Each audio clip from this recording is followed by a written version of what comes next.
Am I the a-hole stories?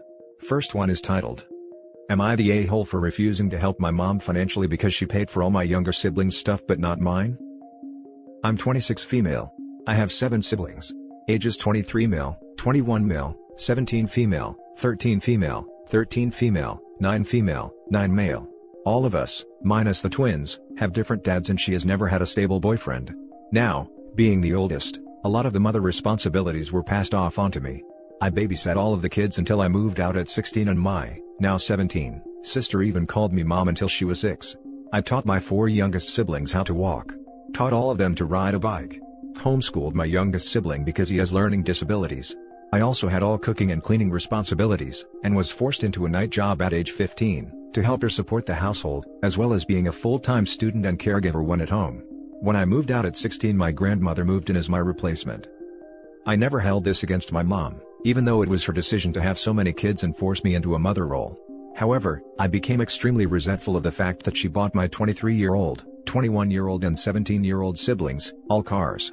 They were second-hand, yes, but she never even offered to help me pay for a car, let alone buy me one. She also paid for at least half of their college tuition. I didn't go to college because I not only could not afford it, but I also did terrible in school due to working and being exhausted from being a parent to kids that aren't mine. It really messed with my grades, meaning, no scholarship. I'm doing great now. I have a fantastic job, my own house and have bought my car outright. I'm proud of myself. But now that my home and car have proven to my mom that I have money, I never discuss my money with her. She has started asking for handouts. Loans, that I know she will never pay back basically, as she has never paid me back before. Last night she asked for $200. Didn't say why. I told her no, and when she asked, I said maybe you should ask your other kids. You know, the ones that you bought cars for and put through college, versus asking the one kid who didn't get jack-ish besides a mothering role. She flipped out and said that she never did that and that I was basically being a drama queen and needed to grow up. Am I the a-hole? Now for the top comments. Not the a-hole. Your mom's unhappiness that you've figured out she sees you as the family caretaker and have rejected the role, is not your problem. If she asks for money again, tell her to grow up and take responsibility for her own finances, and seriously think about how much contact you want to have with her going forward. I have very limited contact with her now, which is partly why I said no as well. She never calls me and barely answers when I reach out to her either. What your mom did is called parentification, and is a form of abuse. She forced you into the role of parent. Not the a-hole. She already got her money's worth out of you when she took away your childhood. I would have said sure and given her an envelope of doll hairs. Not the a-hole. How grow up? You're more adult than she is. You grew up way too fast, and had to be a mother so young to your siblings. Your mom is upset because she wants to use you as an interest-free ATM, and still sees you as the family caretaker. They are not your responsibility. Be happy, live your life the way you want to, and let your other siblings step up for once. This is what I wanted to say. The absolute nerve of this woman to tell you to grow up. Tell her to lose your number until she gets her crap together and takes responsibility for her life choices. In no way are you an a-hole here. Not the a-hole times 100. Now for the next story. Am I the a-hole for telling my brother that I can't move out because he financially destroyed me? I work just a bit over minimum wage, so I don't have much money saved. I had a very small property in Mexico where my father lives, and I sold it and gave some to him, since he was struggling at the time. With around $4,000 in the bank, I regretted letting my mom find out, because even though I love her, she tends to overspend and get into debt fast. I wanted to do many things with this money, either travel or go back to school, but I was pressured by my mom to not spend it and just use it when I needed it. I did spend some money on takeout and stuff I liked, but most of it was spent by my mom and brother, who is now a teenager. I never really had a reason to keep tabs on my account, which was stupid of me, because my dreams came crashing down when I tried to take out $100 and was declined. I check my account and I only had $30 inside, and I panic. I check the history and I find out my brother spent over $600 in 5 days on Xbox cards. I cried so much, and I was held back by my mom and stepdad to not beat my brother and destroy his Xbox. In that moment, I wanted to take some luggage, leave and never come back, but the guilt of leaving them when my stepdad, who is sick and weak, needed financial help to keep up his medical bills, so I stayed, and I have held this grudge for the past 2 years. Recently my brother has been looking for jobs since he became 16 recently, and before he even started, he has been looking for a car already. I never paid attention because I thought it was just hot air blowing out of his butt, but he told me that him and my mom saw a car and they are going to get it in a week. I got silent and asked how much and he said 7,000, and I said, I like that you are having high hopes for finding a job, but you shouldn't spend mom's money if you can't pay for it. He responded that she was only going to pay for the down payment and he would do the rest, but I retorted, you know the moment that you can't pay it, they will take it back? I won't allow you to keep taking her money just because you think you'll find a job immediately. The next thing he said made my blood boil. Why do you care? It's not your money and it's only 7,000, that's not a lot of money. I went cold. I once had $4,000 in my bank. You and mom spent it on things without my permission. You stole $600 in 5 days and I don't know how much you stole before that. I wanted to go on vacation or go back to school, but what I should have done was get an apartment and leave you all. I have lost so much because of you all and I still stay only because I care about you, but I can't live my life like this. I left to get some sun and now I am here. I know some would say that I should have left a long time ago, but I make more than half the salary between my family and they needed my financial help for years.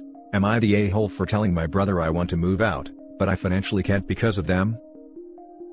Now for the top comments. Not the a-hole, but please, get your own account that no one can access. I honestly think this is partially your fault for being a pushover and allowing access, when you knew there were spending problems. You are right, I am a pushover, but sometimes they need medicine for my dad or repairs to the house and vehicles. My mom is the only other person in my family that earns money, and she get minimum wage. When something expensive is needed they promise to pay me back, but it takes a long time for them to pay. I'd still get that account and if they need money for emergency purposes, you can pay the bill directly. They don't need unrestricted access to your account. Not the a-hole. If your mother can afford to help your brother get a $7,000 car, she can afford to manage without you. Start your life. Also, she can afford to pay you back for the money she stole. Not the a-hole. Not the a-hole. But how are you able to acknowledge their bad decisions and not your own? You are an adult. You are making the decision to stay, that's not on them. And for some reason, even after having money stolen from you, you are making the conscious choice to do nothing, and have a bank account that is shared. Get your own bank account. I do have my own bank account, but I'm going to be honest, I gave the password to my parents. I haven't told them this, but I gave it to them because I fear that if I die suddenly, all the money I have would be frozen and I would die without giving the little I have to them. I don't have health insurance, but I do have life insurance just in case, so my death wouldn't send them into debt because of my untimely leave. Now for the last story. Am I the a-hole for making my son give up the signifiers of wealth at school, designer clothes and sneakers, being driven in nice cars, because he was making fun of kids for being less wealthy than us? I am a mother to a teenage boy. The father is hardly in the picture, he pays child support and that's about it, he is very absent otherwise. Another relevant thing, I'm pretty well off, I work in tech. My son's father is extremely wealthy and the court order for child support is enough to pay for the best for my son. He goes to a fairly competitive private school, is in a lot of extracurriculars that cost a decent bit, etc. I found out from school administration just this month, that my son had been bullying several students for being less wealthy, for being dropped off at school in a budget sedan, for having name brands clothes that are not as expensive as other name brands. I was appalled by his behaviors. I had a talk with him about how this was wrong, and also about how it's not something that he should have any personal pride in. He has no job, no savings, no investments, no wealth of his own. By totally random chance, he happened to be born into good circumstances, and that's it. The school admin and I arranged an apology between him and all the kids he was bullying. I also decided that this year, we're thrift shopping for clothes. No more brand name sneakers or clothes. And rather than driving him to school and activities in the Porsche or the Jaguar, I'm driving him everywhere in my '92 Jeep that was one of my first cars, that I mostly keep around for nostalgia and off-roading. It's really beaten up, I've rolled it, taken off the doors, tried to fix the paint with rattle cans at one point lol, young and dumb at that point. And for any activities he joins, he can borrow club equipment instead of getting his own bought. He was really upset about it all, especially being driven to school and activities in the Jeep. He said that it was causing problems with his friends, he was looking bad at school, his friends' parents didn't want their kids getting in such an old vehicle with no doors. He also said that it was embarrassing him for me to pretend he's poor. His dad, who overall has been very absent, got upset with me because apparently, word had gotten around his circles that his son was being driven around town in a junker, and that I was making him use the club gear for sports instead of his own. And that was not a fair punishment because impressions matter, and it will affect the rest of his life. Am I the a-hole for having this approach to parenting my son, who was bullying kids for being poor? I don't buy him new designer things or drive him places in luxury cars anymore, we shop at thrift stores, and if I am taking him to school, I drive a car from '92. Now for the top comments. Not the a-hole. 1. You are teaching him a valuable lesson for the rest of his life. 2. It's never okay to make fun of someone based on their family's level of income. In summary, this is a great punishment that might help him see things from other people's point of view. This. 1,000 times this. Also, thank you. I wish there were more parents like you. You could bring it up one step to the Target boutique where I used to buy my own cheap clothes in high school. But how about buying second-hand equipment for club sports, rather than using the club stuff? Club stuff is there if you can't afford to buy. If some kid in my school had been punished like this, I wouldn't have been able to get a helmet or stick for hockey equivalent. Don't punish the poor kids, do. OP. I donated his own gear, all with duplicates, to the club, so for each sport, say fencing, the club has like 3 more weapons, 2 more full outfits, etc. There just is now the experience of having to wear gear other people have shared, have to be seen not showing up with your own top-of-the-line kit, etc.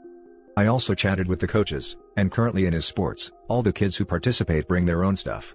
The loaner equipment usually goes out to kids who are trying out the sport and deciding if they like it, but just due to the level of wealth of these other kids' parents, they never stay using club gear for long. Also, a little bit of a tangent, but this has opened my eyes to how horrible a job my son's school does with providing financial assistance to anyone who can't pay in full. He literally sees a brand new Ford sedan as poor, because that's the least expensive thing that any kid he knows gets dropped off in. None of his peers have to borrow club gear, etc. I'm thinking of talking to the school admin about what, if anything, they're doing in terms of making this education more accessible, because it sure seems like nothing at all. Not the a-hole. The entire year may be a little harsh, but you know what else is harsh? Bullying. Your son was displaying awful behavior and you are counteracting it with a very relevant punishment. And if his friends are excluding him because of his perceived wealth, they aren't really his friends. To be honest, an entire year doesn't sound too bad for what he did. I mean, the kids he bullied are not as well off and can't just do it like that for 1 year, they are living it.